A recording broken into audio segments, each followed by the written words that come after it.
Hello बच्चों, very good evening.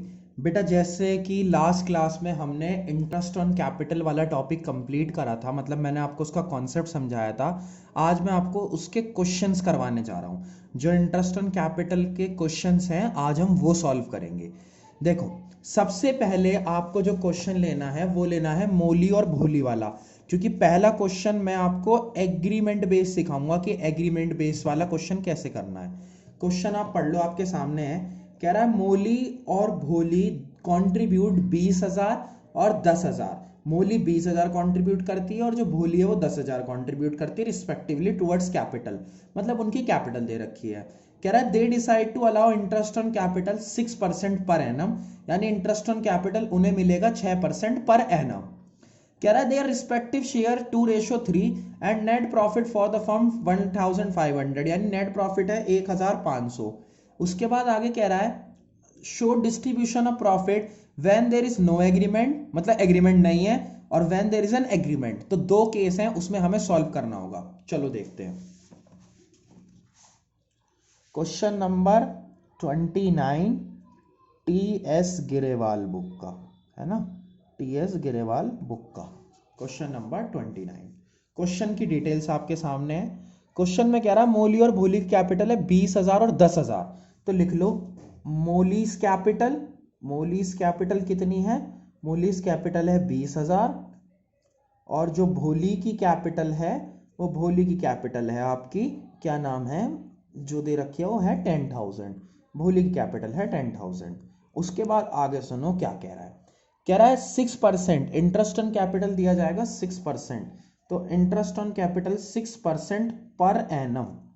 फिर कह रहा है उनका रिस्पेक्टिव शेयर है 2:3, जो उनका शेयर है वो है 2:3। फिर कह रहा है नेट प्रॉफिट है 1,500, यानी नेट प्रॉफिट कितना दे रखा है आपको? 1,500 दे रखा है। जो नेट प्रॉफिट फर्म का होता है वो 1,500 है। कह रहा है डिस्ट्रीब्यूशन ऑफ प्रॉफिट बताओ व्हेन एग्रीमेंट और व्हेन नॉट एग्रीमेंट। ठीक है जी, ऐसे ले लो, एक लाइन खींच लेते हैं बीच में, एक केस बना लेते हैं। केस नंबर 1, ये सॉल्यूशन है क्वेश्चन का। केस नंबर 1 में क्या है? When there is an agreement, जब क्या है? एक एग्रीमेंट है, यानी एक एग्रीमेंट के अंडर काम हो रहा है। सही है। दूसरी बात, दूसरी साइड आओगे तो लिखा हुआ है when there is no agreement, जब हमारे पास क्या नहीं है? नो एग्रीमेंट है, मतलब कि नो एग्रीमेंट वाली सिचुएशन है, एग्रीमेंट हमारे पास नहीं है। अब चलो स्टार्ट करते हैं, देखते हैं क्या कह रहा हूं मैं। एग्रीमेंट वाले केस में 20,000, पहले तो इंटरेस्ट ऑन कैपिटल निकालो दोनों ही केस में। इंटरेस्ट ऑन कैपिटल जो है मोली का आएगा आपका 20,000 का 6%।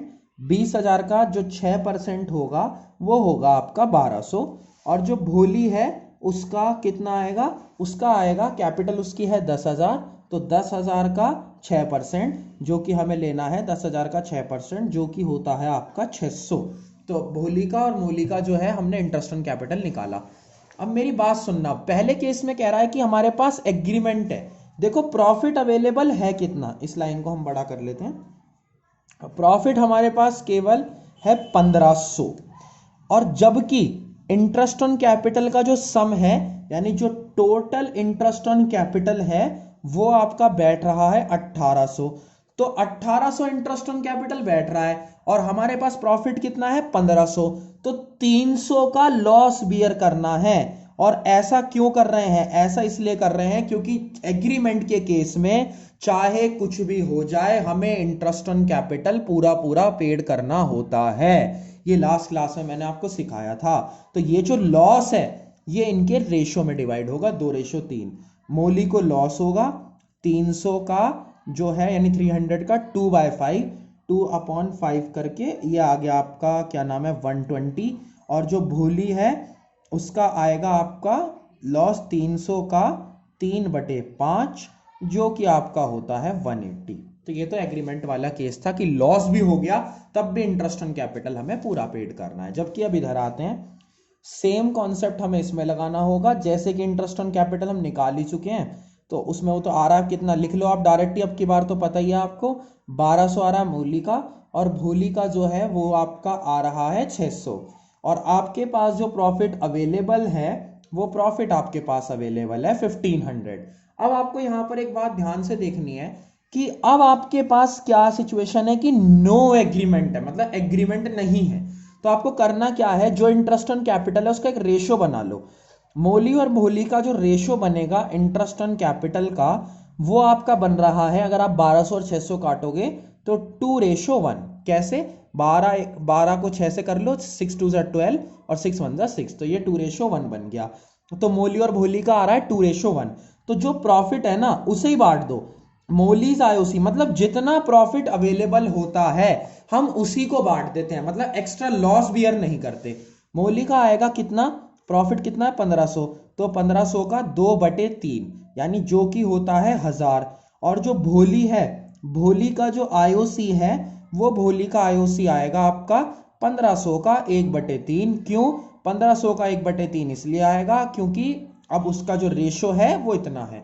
मतलब क्या केस है, केस ये है कि नॉर्मली जब हमारे पास एग्रीमेंट होगा तो चाहे लॉस हो जाए हमें पैसे पूरे पूरे देने हैं, और जब हमारे पास एग्रीमेंट नहीं है तो जितना प्रॉफिट अवेलेबल होगा उसको एक रेशियो बना के इंटरेस्ट ऑन कैपिटल का उसमें हम डिवाइड कर देंगे। ये तो केस नंबर 1 का क्वेश्चन था, जो मतलब टाइप 1 ले लो आप, case 1 is a wrong word, type 1 का क्वेश्चन था, जैसे मैंने लास्ट क्लास में पहले कॉन्सेप्ट समझाया था। अब आगे बात करते हैं, अब जरा क्वेश्चन लेते हैं टाइप 2 का। अगर कोई भी दिक्कत हो तो व्हाट्सएप पे आप मुझसे पूछ सकते हो, ठीक है। टाइप 2, जो टाइप 2 का क्वेश्चन है, मैंने आपको टाइप 2 का कॉन्सेप्ट सिखाया था और उसमें एक तरीके से उस वे में बताया था ताकि आप क्वेश्चन कर सको, लेकिन मैं उसका क्वेश्चन करके दिखाता हूं। लास्ट क्लास में बुक नहीं थी ना मेरे पास, इस वजह से। देखो क्वेश्चन पढ़ो। अमित और भ्रमित स्टार्ट करते हैं बिजनेस 1 अप्रैल को।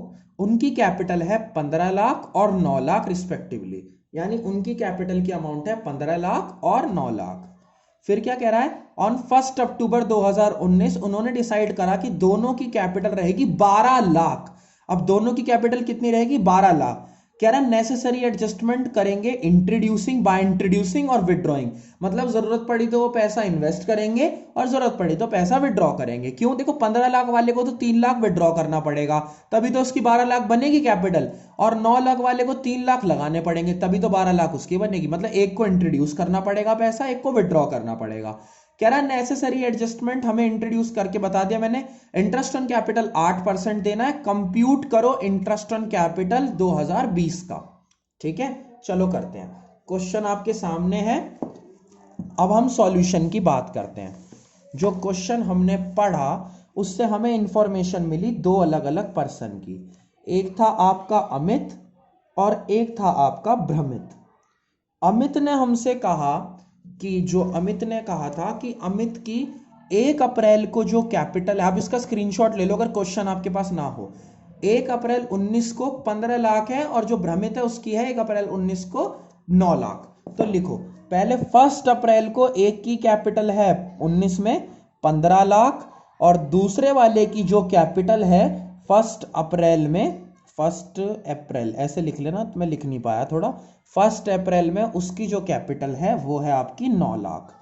कह रहा है कि 1 अक्टूबर को, 1 अक्टूबर में 2019 में ये भी अपनी कैपिटल 12 लाख करना चाहता है, और जो ये है 1 अक्टूबर 2019 ये भी अपनी कैपिटल 12 लाख करना चाहता है। तो इसका मतलब क्या है, अब जरा तरीके से देखना मैं क्या कह रहा हूं। तो आपसे पूछ रहा है कि इंटरेस्ट ऑन कैपिटल बताओ दोनों का कितना आएगा। अच्छा जी, अभी निकाल देते हैं सॉल्यूशन। देखो पहले बात करते हैं अमित आईओसी की। अमित का जो इंटरेस्ट ऑन कैपिटल है वो कैसे आएगा। एक बात देखो, अमित की 1 अप्रैल से लेके 1 अक्टूबर तक की जो कैपिटल है, ऐसा ही केस मैंने आपको वहां सिखाया था जब मैंने आपको लास्ट क्लास में कॉन्सेप्ट बताया था। 1 अप्रैल से लेके 1 अक्टूबर तक, यानी कि अमित की जो 15 लाख कैपिटल है वो 1 अप्रैल से रही है 1 अक्टूबर तक। इसका मतलब केवल 6 महीने के लिए रही है उसकी 15 लाख कैपिटल, मतलब 1 अप्रैल से 1 अक्टूबर तक 15 लाख रही है ना उसकी। और ध्यान से देखो क्वेश्चन में आईओसी जो इंटरेस्ट ऑन कैपिटल है उसका रेट आपको 8% दे रखा है। इंटरेस्ट ऑन कैपिटल 8%, मतलब 15 लाख रही है 6 महीने के लिए 8% के हिसाब से, प्लस अब उसकी कैपिटल कितनी है, अब उसकी कैपिटल है 12 लाख। और वो भी अब देखो 1 अक्टूबर से जो फाइनेंशियल ईयर है वो तो कब तक चलेगा, 31 मार्च तक चलेगा ना, तो अब उसकी कैपिटल है 12 लाख, वो भी कितने टाइम के लिए, 6 महीने के लिए, और कितने परसेंट, 8%। समझे बात, मतलब 6 महीने तक उसकी कैपिटल इतनी थी, फिर 6 महीने बाद उसकी कैपिटल इतनी हो गई। अब सेम इसके बाद आप कैलकुलेशन खुद कर लेना, कंप्लीट योर सेल्फ है कैलकुलेशन। भ्रमित का देखो, भ्रमित का जो है आईओसी, भ्रमित का कैसे निकलेगा, शुरू के 1 अप्रैल से लेके 1 अक्टूबर तक उसकी कैपिटल है 9 लाख, तो आपको लिखना है 9 लाख, 6 महीने की है उसकी कैपिटल, 6/12, और कितने परसेंट, 8%। अब 6 महीने के लिए यानी जो बचे हुए 1 अक्टूबर से लेके 31 मार्च तक का टाइम है, उसमें उसकी कैपिटल कितनी हो गई, 12 लाख। तो 12 लाख रखनी है उसकी कैपिटल 6 महीने के हिसाब से, और 8% का रेट रहेगा। I hope you understand it. Calculation आप कर लेना, वो आप कर लेना, मतलब कटिंग करनी है बस। यानी कि शुरू के, अब एक रफ वर्क बना लेते हैं, थोड़ा सा बना लेते हैं। टाइप 1 में आपको ध्यान रखना है कि जो पर्सन है, यानी कि जो पर्सन है उसके पास एग्रीमेंट, मतलब फॉर्म में उसके पास एग्रीमेंट है या विदाउट एग्रीमेंट है, ये एक याद रखना है। टाइप 2 आपको याद रखनी है कि जब वो अपनी कैपिटल कोई अमाउंट मेंटेन करना चाहते हैं पर्टिकुलर डेट पे, तो पहले जब तक का इंटरेस्ट है वो निकालते हैं, फिर बचे हुए डेट से, जब से उन्होंने कैपिटल चेंज करी है तब से लेके फाइनेंशियल ईयर के एंड होने तक, मतलब 31 मार्च तक का एक तरीके से लेते हैं। उस हिसाब से हमें सॉल्व करना है, ठीक है। एक कॉन्सेप्ट और मैं आपको बताता हूं, जो मैंने आपको लास्ट वीडियो में बताया होगा, क्या नाम है, देखो, अगर कभी भी कैपिटल फिक्स लिखा हो, यहां देखिए, कभी भी कैपिटल आपकी ये दे रखी है, जैसे ये बैलेंस शीट में कैपिटल है, और करंट अकाउंट और कैपिटल अकाउंट दोनों का बैलेंस हो, मतलब कैपिटल और करंट का ये पहचान है कि कैपिटल जो है हमारी वो फिक्स्ड है, तो ऐसे केस में आपको कुछ नहीं करना, सीधा सीधा जो कैपिटल दे रखी है उसका इंटरेस्ट आपको निकाल देना है। मतलब कि 10 लाख 10 लाख है ना, सीधा सीधा आपको इसका जितने परसेंट बोला है 5% वो निकाल देना है, कुछ नहीं करना। क्यों? क्योंकि जब कैपिटल फिक्स्ड रहेगी तो उसमें हम चेंजेस नहीं कर सकते। दैट्स वाई आपको ये बात अच्छे से ध्यान रखनी है। क्लियर? अभी तक मैंने जितने केस करवाए हैं वो आज कंप्लीट कर लो। अब अकाउंट्स की वीडियो रेगुलर आएगी, मतलब एक दिन छोड़ के एक दिन नहीं, जब तक अब पेपर नहीं होते तब तक रेगुलर आएगी, वो वीडियो लगातार होगी। कल मैं आपको अगला लास्ट केस सिखाऊंगा जिसका कॉन्सेप्ट मैंने बताया था कि इंटरेस्ट हमेशा ओपनिंग कैपिटल पे लगता है, उसका एक ही क्वेश्चन बचा है, बाकी 27 से लेके आपका जो 30 क्वेश्चन तक है वो सारे आप कर लोगे। उसमें ऑलमोस्ट 2 तो आपको मैंने करवा दी, 3 तो मैंने आपको बता दिए। अगली वीडियो में हम ये वाला भी खत्म कर लेंगे और चैप्टर का दी एंड, मतलब चैप्टर कह रहा हूं इंटरेस्ट एंड कैपिटल का दी एंड हो जाएगा। बेटा सिचुएशन कैसी भी हो आपको पढ़ते रहना, आपको पता है कि मजबूरी है, चाहे कुछ भी हालात हो आपको पढ़ना जरूर है, ठीक है। Thank you so much.